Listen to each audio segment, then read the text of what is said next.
राम राम साहब।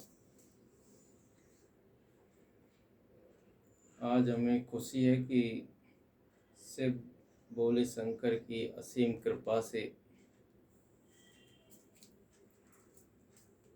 जनता जनार्दन से जुड़े कुछ सार्वजनिक मुद्दों पर बोलने का हमें मौका प्राप्त हुआ। दूसरी तरफ हमें इस बात की प्रशंसा है कि हमारा देश और प्रदेश अत्यधिक ऊंचाइयों पर पहुंच रहा है।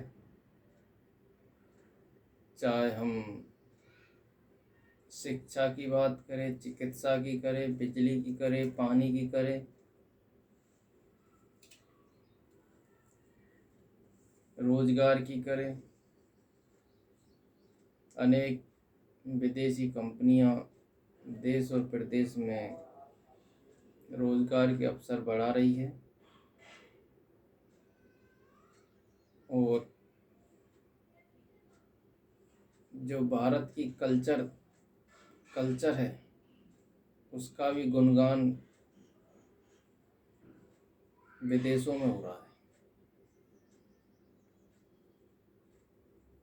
लेकिन इसके साथ ही मुझे इस बात का भी अफसोस होता है कि हमारी संस्कृति विदेशों में पहुंच रही है, लेकिन हमारे देश में ही हमारी संस्कृति नष्ट हो रही है। हम पश्चिमी सभ्यता की ओर बढ़ रहे हैं, जबकि विदेशी लोग हमारी संस्कृति को फॉलो करते, पसंद करते, लेकिन हम उस संस्कृति को छोड़ रहे हैं। रहन सहन, खान पान इतना बदल गया है कि उससे अनेक अपराध की संभावनाएं निकल कर आ रही है। पहले एक संयुक्त परिवार हुआ करता था, मिलजुल के रहता था, अपने सभी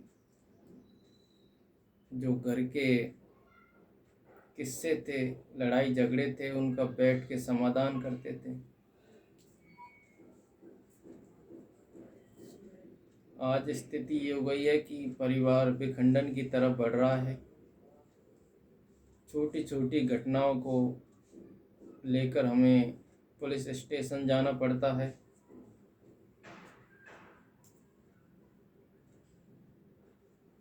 तो मेरे दिल में ये मनसा है कि आज क्या हो रहा है देश के अंदर।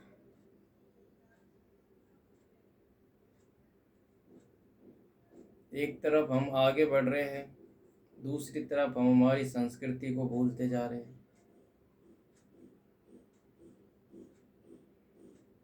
हमें खुशी होती है कि हम शिक्षा में भी ऊंचाइयों को पहुंच रहे हैं, लेकिन जो शिक्षा के दुष्प्रभाव है उनको भी हमें ध्यान में रखना चाहिए।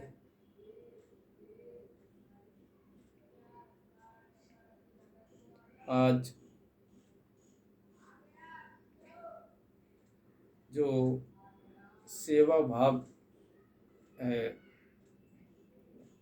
वो समाप्ति के कगार पर है। चारों तरफ लूट मची हुई है कि किस प्रकार से पैसा कमाया जाए, रुपया कमाया जाए।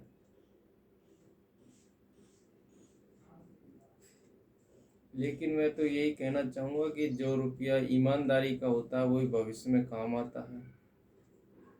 हम किसी दूसरे की पेट पे तलवार रखकर पैसा नहीं कमाए, उस गलत ढंग से कमाए हुए पैसे को या तो हम स्वयं या हमारे बच्चे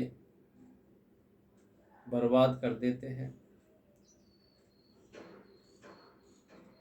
तो उस पैसे का उपयोग जीव जंतु, पशु पक्षियों की सेवा में लगाए।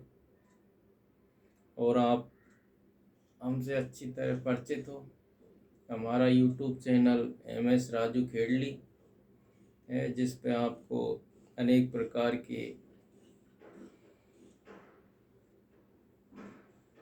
जानकारियाँ उपलब्ध होंगी। तो आप चैनल को सब्सक्राइब करें, शेयर करें। और मैं सभी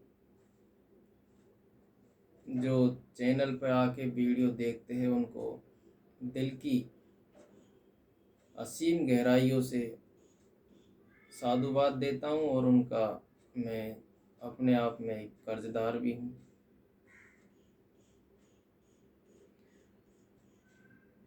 और दूसरी तरफ बेरोजगारी इस कदर बढ़ी हुई है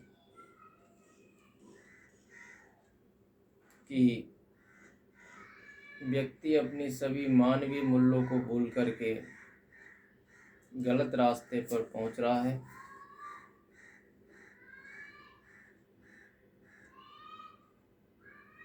बेरोजगारी की वजह से अपराध बढ़ रहे हैं, दुष्कर्म बढ़ रहे हैं। आए दिन अखबार के पन्नों में दुष्कर्म की अनेक खबरें आती है,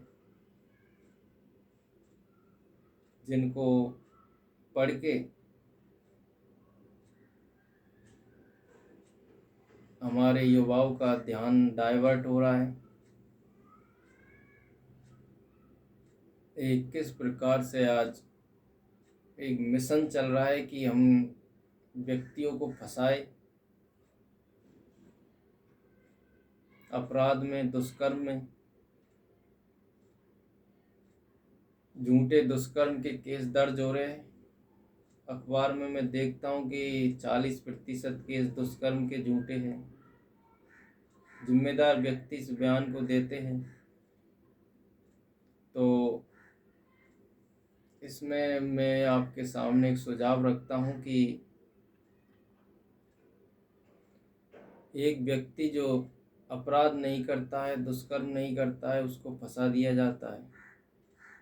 और न्यायपालिका के निर्णय आने में 1-2 साल लग जाते हैं। उसके बाद जांच होती है कि अमुक व्यक्ति निर्दोष है। तो मेरे युवा साथियों, मेरे मित्रों, मेरे दोस्तों, मेरे बुजुर्गों, मेरे आदरणीय बंधुओं, तो मैं ये कहना चाहूँगा कि जब वो आदमी दोष मुक्त होता है तो उसकी समाज में क्या इज्जत रहती है। जो बदनामी का ठप्पा होता है वो उसके ऊपर लग चुका होता है। तो क्यों न सरकार एक ऐसा प्रावधान करे कि किसी भी व्यक्ति को गिरफ्तार करने से पहले उसकी जांच करे, ताकि समाज में उसको बदनामी की मिसाल में जलना नहीं पड़े। और माँ बाप की भी से भी मैं हाथ जोड़ के अपील करूँगा कि अपने बच्चे बच्चियों पर ध्यान रखें कि कहाँ हमारा बच्चा कितना पढ़ रहा है, कैसे पढ़ रहा है। क्योंकि मैं देखता हूँ समाज के अंदर माँ बाप बच्चे बच्चों को खुली छूट दे देते हैं पहले, फिर जब बाद में वो अपराध की तरफ मुड़ते हैं, जब उनकी आंखें खुलती है।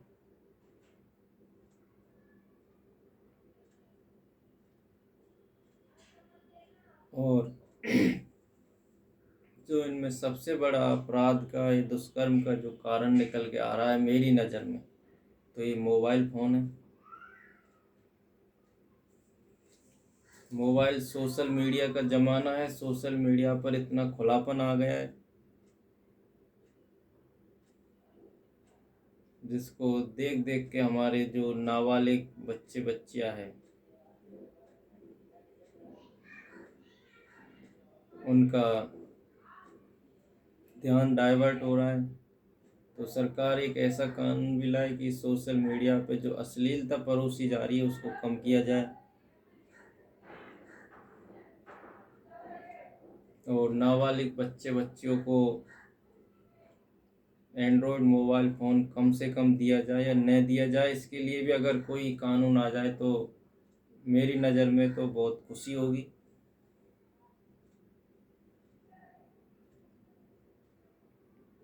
आए दिन हत्याएं बढ़ रही है। गलत ढंग से किसी को फंसा दिया जाता है। कानून के ऐसे प्रावधान है कि व्यक्ति के पास कोई उपाय नहीं होता है। एक हमें अपने उच्च जीवन स्तर जीने के लिए सामाजिक मर्यादाओं को ध्यान नहीं रख रहे हैं। बच्चे बच्चियों की उम्र अत्यधिक मात्रा में बढ़ रही है। शादी ब्याह हो नहीं रहे हैं, जिससे उन अपराध की तरफ वो अग्रसर हो रहे हैं। तो सभी से मैं ये कहना चाहूँगा कि समय पर अपने बच्चे बच्चों का शादी ब्याह करें, क्योंकि हमने देखे एक मुक्ता राव जिसके 2 बच्चे थे और आरएएस में उसकी फर्स्ट रैंक आई थी। ऐसा नहीं है कि आप शादी करने के बाद पढ़ाई नहीं होती है, पढ़ने वाले शादी करने के बाद भी पढ़ते हैं।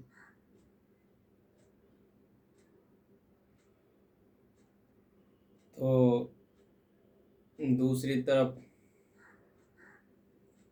देश और प्रदेश की जनसंख्या अत्यधिक ढंग से बढ़ रही है, तो इसको भी कंट्रोल किया जाए। इससे भी अपराध कम होंगे और देश अपने उच्चतम स्तर पर पहुंचेगा।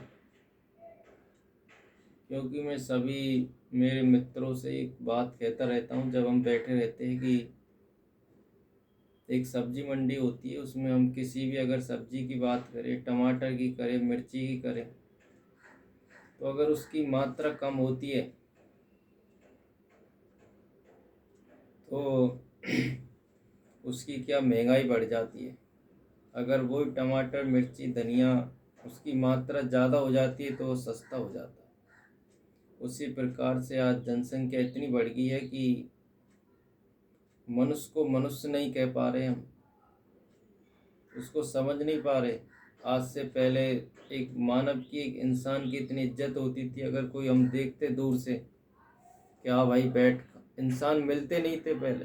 लेकिन आज जनसंख्या इतनी बढ़ गई है कि हमें दूर से अगर कोई आ रहा है हमारा मिलने वाला, तो हम दूर से ही कह देते हैं हाँ भैया घर पर नहीं है, चले जाओ आप। तो ये जो मैंने आपको आज सामाजिक मुद्दे पे बात रखी, ये चिंता का विषय है। इस पे आप सभी ध्यान करें, मनन करें और गौर करें। अंत में मैं इतना ही कहना चाहूँगा, अगर मेरी बात आपको बुरी लगी हो तो उसके लिए मैं माफ़ी चाहता हूँ, और बात अच्छी लगी हो तो मुझे आश्वासन दे आगे बढ़ने का, ताकि मैं इसी प्रकार से जनता की को अधिक से अधिक संभावनाओं पर पहुंचा सकूं। जय हिंद, धन्यवाद, नमस्कार।